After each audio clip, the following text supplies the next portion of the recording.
The poor cleaning woman spoke Arabic on a call near a millionaire. By the next day, her life shifted. Hello everyone. Before we begin today's story, I have a small favor to ask. Please hit subscribe and turn on the notification bell so you never miss our channel's new videos.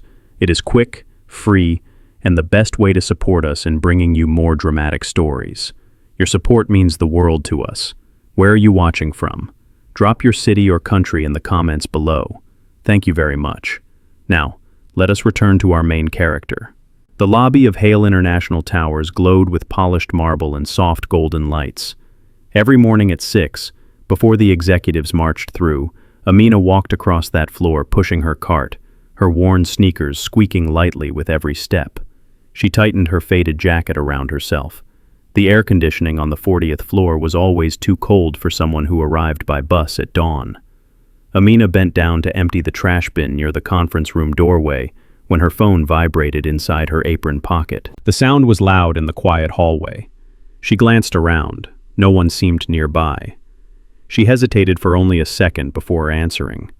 Her voice shifted into smooth, fluid Arabic as she spoke softly to her younger brother. He had stayed up late again to manage their mother's medicine schedule. His worry spilled through the line and she murmured comfort, promising she would send more money, promising things would get better. She did not notice the tall man who had paused just a few feet behind her. Adam Hale, owner of the entire tower and the youngest real estate millionaire in the city, had arrived earlier than his staff. He had stopped in surprise at the sound of Arabic spoken with precision and warmth. His eyes softened for a moment. He did not interrupt.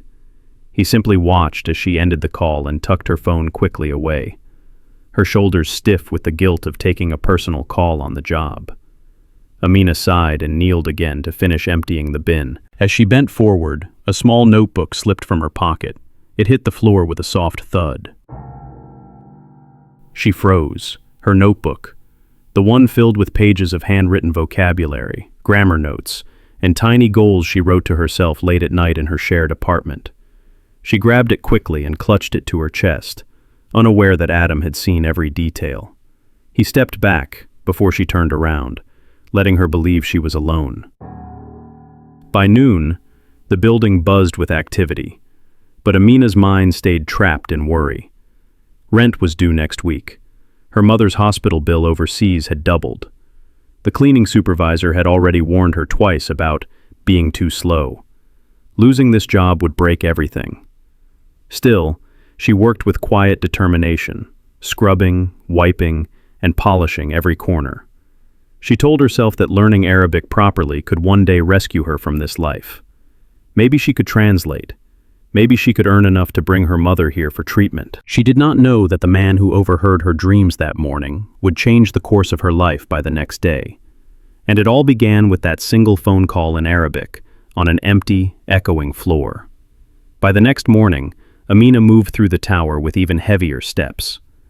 The night had been long, and the cramped apartment she shared with 2 other women never allowed real sleep. She kept replaying her brother's worried voice, her mother's rising medical costs, and the warning from her supervisor that hung over her like a cloud. She pushed her cleaning cart toward the employee break area, hoping to steal a moment to drink water before the next round of offices. Her hands were already dry from the cleaning chemicals, and a faint sting ran along her knuckles. As she reached for a paper cup, a calm, steady voice rose behind her. "Excuse me, you spoke Arabic yesterday, did you not?" The cup slipped from her grip. She turned slowly. The man from the hallway stood there. The same man she thought was just another early employee. His suit was crisp, but not flashy. His expression was observant, but not unkind. He looked exactly like someone who belonged in this building, someone who never had to think about bus schedules or overdue rent.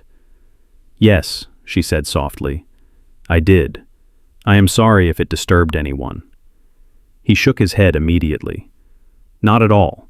I was simply surprised. Your pronunciation was very natural." Amina felt warmth crawl up her neck. Compliments were rare in her world. She cleared her throat, unsure how much to say. "It is my second language. I studied alone, mostly from books and radio." The man nodded as if storing that detail carefully. I see. For a brief moment there was silence. She shifted, uncomfortable under his gaze. She knew he was someone of status. No ordinary employee carried himself like that. Yet he had spoken to her with respect, something she did not experience often in this building. He glanced toward her cart. May I ask your name? Amina, she replied, gripping the handle tightly. I clean the upper floors on the morning shift. Something like recognition flickered in his eyes, but he hid it quickly. I am Adam, he said simply. I work in management. She nodded politely, not pushing further. People in management did not explain their titles to people like her. But Adam remained standing there, watching her with a thoughtful curiosity that unsettled her. Do you enjoy learning languages? He asked. She hesitated. It felt dangerous to speak openly, but the truth escaped before she could stop it. Yes, it makes me feel like I can still move forward, even if life is stuck. Adam's expression softened. That is a powerful thing to hold on to. She looked down, embarrassed by her own honesty. It was easier to hide behind routine. Mop, wipe, dust, leave, repeat. Conversations like this were not normal for her. Before she could excuse herself, her supervisor's voice echoed down the hallway. Amina, you are behind schedule on the conference rooms. Move faster. She flinched instinctively. Adam's eyes narrowed slightly at the tone, but he did not interfere. He stepped aside as she pushed her cart past him. Have a good morning, Amina, he said gently. She lowered her head. Thank you, sir. As she walked away, she felt an odd pull in her chest. Something about his tone had been sincere, not condescending, not pitying, just curious, as if he had truly listened. But she forced the thought away. Men like Adam lived in a world of glass offices and executive elevators. She lived in a world of worn shoes, disinfectant fumes, and one mistake away from unemployment. By noon, she scrubbed the long wooden table in the main conference room. The city skyline stretched across the glass windows, reminding her of everything she could not reach. She caught her reflection faintly in the glass, her faded uniform, her tired eyes, her notebook tucked firmly in her pocket. She did not know that while she worked, Adam stood on the opposite side of the glass wall in an adjacent meeting room, watching her with quiet interest. He had asked his assistant discreetly about her department, her shift hours, and whether she had been at the company long. Something about her calm voice speaking Arabic in an empty corridor had stayed with him. He did not know her story yet, but he wanted to. And by the next day, the consequences of that small curiosity would begin to unfold in ways Amina could never imagine. The next morning unfolded like every other, yet something in the air around Amina felt different. She tried to dismiss it as exhaustion, but the feeling clung to her as she rode the elevator to the 40th floor. She clutched her cleaning cart, silently hoping her supervisor would be in a better mood today. When the doors slid open, she froze. The hallway that usually remained quiet at that hour was filled with sharply dressed executives carrying folders, tablets, and steaming coffee cups. The conference room lights were already on, and the air smelled faintly of expensive cologne. Something important was happening. Amina stepped quickly out of the way, keeping her head low. She moved toward the storage closet to gather supplies when she heard someone calling her name. Amina? Her heart jumped. She turned to see Adam standing near the conference room entrance. His suit today was darker, more formal, and the people around him gave him clear space. She realized, with a small jolt of awareness, that he looked entirely in control of whatever meeting was about to start. She bowed her head slightly. Good morning, sir. His expression softened at the formality. Good morning. I hope today is not too heavy for you. She shook her head, unsure how to answer. I will manage. I always do. Adam glanced toward the room behind him, then back at her. I wanted to ask something. Do you have a moment? Her throat tightened. Right now? Yes, if you are not being pulled away. His tone held no pressure, only a calm invitation, but her supervisor's sharp voice echoed from down the hall exactly at that moment. Amina, the main hallway is still dusty. You need to clean that before the clients arrive. She flinched, embarrassment burning her cheeks. Adam's jaw tightened almost imperceptibly. He stepped slightly closer, lowering his voice. "This will only take 1 minute." She nodded nervously. "All right." Adam motioned for her to follow him to the quieter corner by the large window that overlooked the city. She kept her hands folded, unsure why she had been called aside. He looked at her with that same thoughtful expression she remembered from yesterday. "The language you spoke, Arabic. May I ask how long you studied it?" She blinked, confused by the question. "Since I was 15. I learned because my mother worked for an Arabic-speaking family years ago. I helped her translate letters." "That must have been difficult," he said gently. "It was," she admitted. "But I enjoyed learning. It felt like building a bridge to another world." Adam slowly nodded, as if confirming something. "And you continued studying on your own?" "Yes, I wanted to become a professional translator one day." The words felt fragile on her tongue, too big to say out loud in front of someone like him. She expected him to smile politely and end the conversation. Instead, Adam held her gaze. "Have you ever considered doing more with that skill? Something beyond this floor?" Her breath caught. No one had ever asked her that. Not seriously. Not with sincerity. "I do not know," she whispered. "Dreams like that do not usually come true for people like me." Before Adam could reply, one of the executives hurried over. "Mr. Hale, the delegation from Dubai is arriving early. We need you inside." Amina's eyes widened. Mr. Hale, owner of the tower, the real estate millionaire. The truth hit her with force. The man she had been speaking to so casually was the person who signed paychecks, approved budgets, and ran the entire building. Adam seemed to catch the moment her realization settled in. His expression shifted, but he spoke gently. "I am sorry for the interruption. We will talk again." She stepped back quickly, suddenly aware of the gap between them. "Of course, sir. I apologize for taking your time." He shook his head.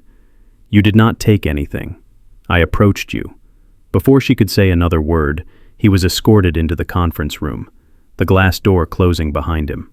Amina stood frozen in the hallway, her hands trembling slightly. Mr. Hale. She had spoken to him about her dreams, her small, fragile dreams. She felt foolish, exposed. Someone like him would forget her by noon. Yet as she turned to gather her supplies, she did not know that inside the conference room, Adam Hale had paused mid-step, replaying her voice in his mind. He had asked her one simple question, but her answer had sparked something he had not felt in years. And by tomorrow, that spark would begin to shape both of their lives in ways neither of them expected. Amina spent the rest of the morning moving through the 40th floor with a strange mix of embarrassment and disbelief. Every time she tried to focus on wiping a surface or straightening a chair, her mind returned to the same thought. Mr. Hale had spoken to her. Not just spoken, he had listened. She tried to bury the thought under her routine. Floors to mop, windows to clean, trash to empty. That was her place. That was where the world expected her to remain. Yet her hands trembled slightly whenever she remembered the moment she realized who he truly was. By noon, the visiting delegation filled the conference room with firm handshakes and polished accents. Men in tailored suits moved past her as if she were invisible. That was normal. What was not normal was the single glance she caught through the glass wall. Adam stood at the head of the table, speaking confidently, but for a brief second, his eyes found her. It was not romantic. It was not dramatic. It was simply acknowledgement, a small nod, a silent message that said, "I remember." Amina turned away quickly, heat rising in her cheeks. She hoped no one had noticed. Someone like her drawing the attention of the building's owner would only create trouble. When the meeting finally ended in the early afternoon, she slipped into the now empty conference room to finish cleaning. Coffee cups, half-eaten pastries, and scattered documents were left behind like debris from an important storm. She wiped the long table carefully, trying to erase every trace of the gathering. She moved around the chairs with quiet efficiency, until a soft sound made her pause. Footsteps. She looked up and saw Adam standing near the doorway. His jacket was off now, and fatigue had settled in his shoulders. The intensity of the meeting clearly had worn on him. "Long day?" she asked gently before she could stop herself. He let out a short breath. "You could say that." Then he looked at her directly. "I hope you are not avoiding me because of what you learned." Amina's fingers tightened around the cloth. "I am not avoiding you, sir. I simply know my place." His brow lifted slightly. "Your place? That is an interesting way to look at yourself." She looked down at the table, unsure how to respond. "I clean. You lead a company. That is the truth." Adam stepped farther into the room, his tone calm. "Those are roles, not worth. There is a difference." No one in her life had said something like that before. The words unsettled her, loosening something she had kept tightly guarded for years. Before she could speak, her supervisor hurried in with a forced smile for Adam and a sharp look for her. "Mr. Hale, I did not expect you to still be here. Amina, you should finish up quickly." Adam nodded politely to the supervisor, but his attention remained on her for one last moment. "We will continue another time," he said softly. Amina lowered her gaze. "If you wish, sir." He paused as if wanting to say more, but then turned and left the room, the door closing behind him with a quiet click. Amina stood alone, the sunlight stretching across the table she was wiping. She tried to steady her breathing. She did not know why someone like him kept speaking to her. She did not know what he wanted to understand. But she sensed something shifting, something she could not yet name. By the time she finished her shift and stepped outside into the cool evening air, she still heard his words repeating in her mind. "Those are roles, not worth." She had no idea that by the next morning, those words would no longer feel like a simple kindness. They would become the beginning of a choice that would pull her into a world she had never imagined entering. Amina arrived early the next morning, hoping the quiet of dawn would steady her nerves. She pushed her cart through the empty lobby, breathing in the soft hum of the lights overhead. She told herself that today she would keep her head down, finish her work, and avoid any interaction that might confuse her more than she already was. But the moment she stepped off the elevator onto the 40th floor, something felt different.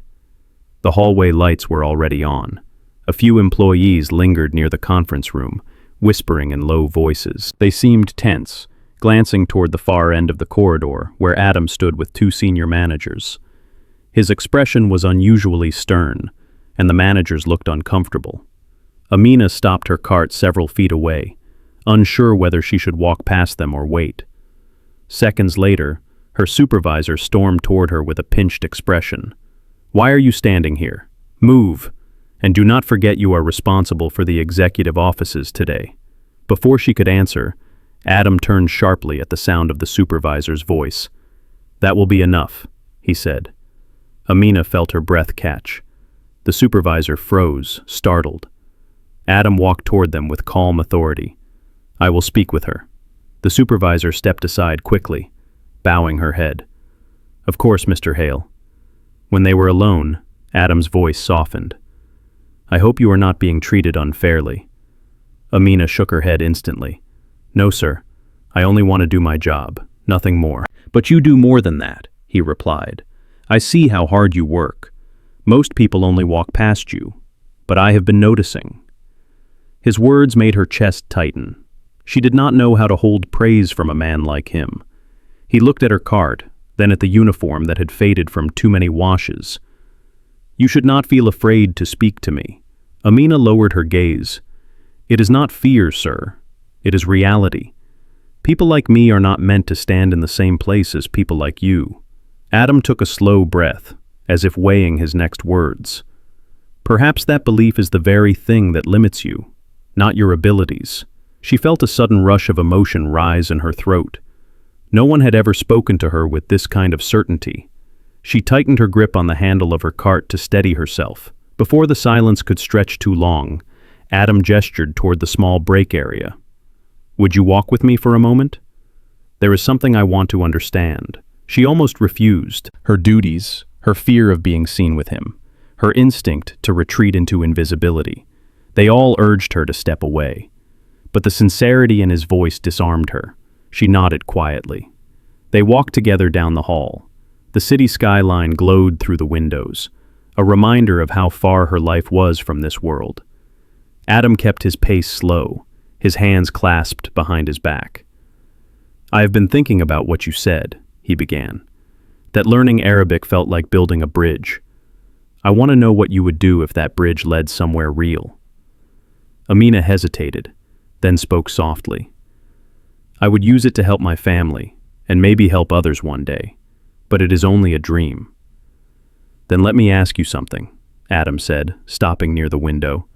"If someone offered you a chance to use your skill, would you take it?" She looked at him carefully, searching for hidden meaning. "Why would someone like you offer something like that to me?" He held her gaze with a level of honesty that made her pulse quicken. "Because I believe you deserve more than the life you are being forced to live, and because I do not ignore potential when I see it." His words unsettled her in a way she could not explain. She took a step back, overwhelmed. "I need to return to work, sir." "I understand," he said quietly. "But think about what I asked." Amina pushed her cart away, her heart racing. She had no idea that by the next day, the offer he hinted at would become something far more concrete, something that would challenge everything she believed about herself. The next morning, the sky over the city was still pale when Amina reached the tower. She pushed her cart through the lobby with quiet determination, but her thoughts kept drifting back to Adam's last words. "If someone offered you a chance to use your skill, would you take it?" She had barely slept. Every time she closed her eyes, she saw his expression, steady, sincere, and far too generous for someone in his position. She kept telling herself that it was not real, that she had misread everything, that men like Adam Hale did not concern themselves with cleaners who lived paycheck to paycheck. But when the elevator doors opened onto the 40th floor, her breath caught. Her name was written on a small folded note, taped to the top of her cleaning cart. She looked around, confused. No one was in the hallway. The early morning silence felt heavier than usual. Amina peeled the note off carefully and opened it. "Amina, please meet me in conference room 3 before your shift begins. Adam." Her heart skittered in her chest. She checked the time. She still had a few minutes before her supervisor arrived. Every instinct warned her not to go, yet something deeper urged her forward. Conference room 3 was lit only by the morning sunlight spilling through the tall windows. Adam stood near the center of the room, reviewing documents on the long table. When he heard her step inside, he looked up immediately. "Thank you for coming," he said. "I know this is unusual." Amina held her hands together tightly. "Yes, sir." He gestured to the chair closest to him. "Please sit. I want to show you something." She sat slowly, unsure whether her legs would hold her if she stayed standing. Adam placed a printed document in front of her. The page was filled with simple phrases in Arabic, alongside English explanations. She blinked. "What is this?" "A test," he said gently. "I asked our guest delegation to provide material they use for beginner translators. I wanted to see how you handle real content." Her eyes widened. "Sir, I am not qualified." "You do not need to be perfect," he interrupted. "I only want to see your natural ability. Read the first line for me." Her throat tightened. She looked down at the words and read them in Arabic, then translated them into English. Her voice trembled at first, but the meaning unfolded easily. Adam nodded. "Good. Now the next." She continued, translating line after line. The more she read, the more her confidence grew. When she finally looked up, Adam was smiling with quiet satisfaction. "You are better than you realize," he said. Heat rose to her cheeks. "I only learned from the radio and books." "And yet you speak with accuracy," he replied. "That is what matters." Amina lowered her eyes, overwhelmed. "Why are you doing this for me?" Adam took a moment before answering. "I see potential, real potential, and I cannot ignore that simply because our positions are different.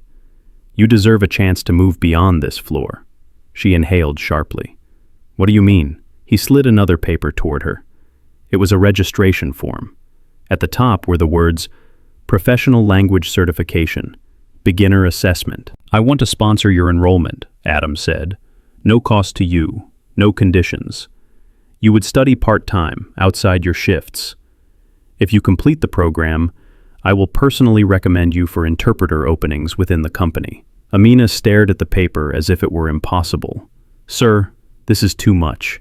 "It is exactly right," he said steadily. "But only if you want it." She felt her voice shake. "I do not know if I am capable." Adam leaned forward, lowering his voice. "You are." The certainty in his tone struck something deep inside her. Before she could respond, her supervisor's voice echoed distantly down the hall, calling her name. Amina stood abruptly, gripping the documents with trembling hands. "I need to go," she whispered. Adam nodded. "Think about it, Amina. You deserve this chance." She left the room before her emotions could spill over. The papers pressed tightly against her chest. She had spent years believing doors like these were locked forever, and now one had just opened. Whether she stepped through it or not, that decision would change everything. Amina could barely focus for the rest of the morning. Her hands moved automatically through each task, dusting, polishing, wiping, but her mind was nowhere near the 40th floor. Every time she reached into her apron pocket and felt the folded documents Adam had given her, a new wave of disbelief washed over her. A professional certification program, a chance to become an interpreter, a sponsorship from the owner of the building. It felt unreal, like she was stepping into someone else's life by accident. By late morning, the floor became busy again. Executives hurried past her, their conversations blending into a low hum. Amina kept her head down, afraid that someone might notice she was distracted. She stopped near the large windows to clean the glass, grateful for a brief moment of quiet. But her supervisor's voice pierced the silence. "Amina, you left streaks on the third window again. You need to redo it. And stop dragging your feet. We do not have time for mistakes." Amina turned, startled. She had not noticed the woman approaching. Before she could respond, the supervisor reached forward and snatched the cloth from her hand. "If you want to keep this job, you need to pay attention. Do you understand?" Amina felt heat sting behind her eyes. She nodded quickly. "Yes, I understand." The supervisor tossed the cloth back to her and walked away, muttering something under her breath. Amina swallowed hard and forced herself to breathe. She could not afford to show emotion. Not here, not ever. She finished the window and moved toward the smaller conference rooms, hoping for a moment alone. When she slipped inside conference room 2, she closed the door softly behind her and leaned against it. Her hands trembled as she pulled the documents from her pocket. The registration form stared back at her, all crisp edges and impossible promises. She whispered to herself, "What am I doing?" It was easier to believe that this opportunity was a mistake than to believe she deserved it. For so many years she had been told, directly or indirectly, that her place was at the edges of rooms, cleaning around people who never learned her name. Could she really leave the life she had always known? Could she risk humiliation if she failed? Could she accept help from a man like Adam without misunderstanding his intentions? She pressed a hand to her forehead, overwhelmed by fear she could not put into words. At that moment, the door opened. Amina jerked upright, startled. Adam stood in the doorway, holding a file folder. A flicker of concern crossed his face when he saw her expression. "I am sorry," he said gently. "I did not mean to surprise you." She shook her head quickly. "It is all right, sir." He stepped inside, closing the door behind him. "Your supervisor was harsh with you." Her breath caught. "You heard?" "I heard enough," he replied. "And I do not like the way she speaks to you." Amina shook her head again. "Please, sir, it is not your problem. I cannot lose this job." Adam approached slowly, his voice steady and sincere. "I am not here to jeopardize your position. I am here because you look frightened, and I want to understand why." She lowered her gaze, her fingers tightening around the papers. "Because this is too much," she whispered. "Because I am nobody. Because I am not meant for the things you are offering." Adam's expression softened. but there was firmness in his eyes. "Amina, you are not nobody. You have a gift. I saw it. And the world needs people who fight for their dreams, no matter where they start." Her throat tightened. "But if I fail, then you will try again," he said quietly. "Failure is not the end. It is part of learning." Amina blinked back tears she refused to let fall. "I do not know if I am strong enough." Adam stepped closer, but still kept a respectful distance. "You are stronger than you think. If you were not, you would not have survived everything you carry alone." His words struck her deeply. She turned away, pretending to straighten a stack of chairs just to hide her trembling hands. Adam watched her for a moment, then said softly, "I will not push you. The decision is yours. But whatever you choose, you deserve a life that gives you air to breathe, not a life that crushes you." She closed her eyes. He was right, and that terrified her more than anything.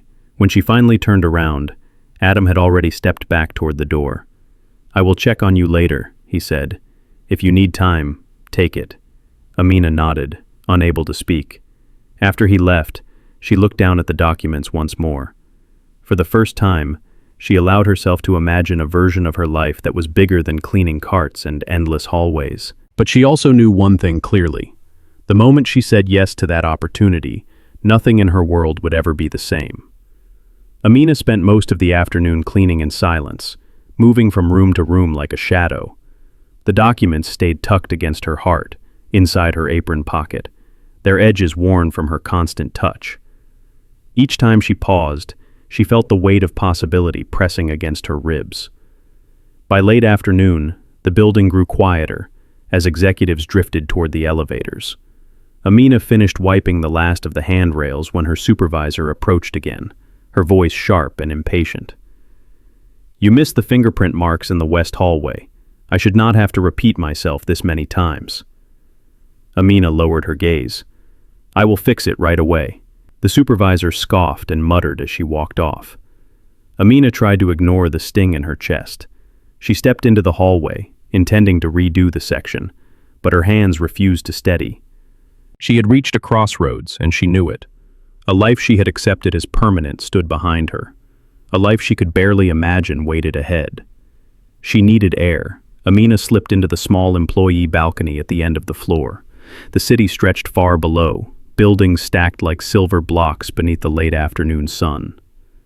She leaned on the railing, gripping the metal tightly. Her phone buzzed. A message from her brother. "Mother's medicine ran out. We need more by tonight." Amina closed her eyes. The ache in her chest deepened. If she remained in this job forever, she would always be choosing between bills, prescriptions, and bus fare. But if she took Adam's offer, she risked stepping into a world where she might not belong. The door behind her opened softly. Every part of her already knew who it was. Adam stepped onto the balcony, carrying 2 paper cups of tea. He held one out to her. "You forgot to drink water today." She accepted the cup with trembling fingers. "Thank you, sir." He leaned against the railing beside her, keeping a respectful distance. "I noticed your supervisor was difficult again." Amina shook her head. "Please do not intervene. It will only make things harder for me." "I understand," he said quietly, "but that does not mean I like seeing it happen." They stood together in silence for a moment, the wind brushing past them. Adam spoke first. "You look as if you were carrying the entire world on your shoulders." Amina stared down at the tea, her voice barely above a whisper. "It is just life, sir. I have learned to accept it." "But acceptance is not the same as peace," he replied. The words hit her with surprising force. She finally reached into her apron and pulled out the papers he had given her. She held them carefully, as if they might fall apart. "I read everything again," she said. "I want to say yes. I want to try. But I am afraid to disappoint you." Adam turned fully toward her. His expression was steady, sincere, and impossibly kind. "This is not about me, Amina. This is about your future. I will not be disappointed if you struggle. I will only be disappointed if you deny yourself the chance." Her eyes burned. She looked away quickly so he would not see. He continued, his voice warm and gentle. "You have talent, and you have determination. Those two things are worth more than any degree. If you take this step, you will not walk it alone. Amina swallowed hard. I do not know how to accept kindness like this. Then let this be the first time, he said softly. She gripped the papers tightly. Something inside her shifted, like a door unlocking. I want to do it, she whispered. I want to try. Adam let out a breath she had not realized he was holding. A faint smile touched his lips. Then we start tomorrow. Amina nodded, emotions swelling in her chest. She did not know how her life would change from here, or whether she would stumble along the way.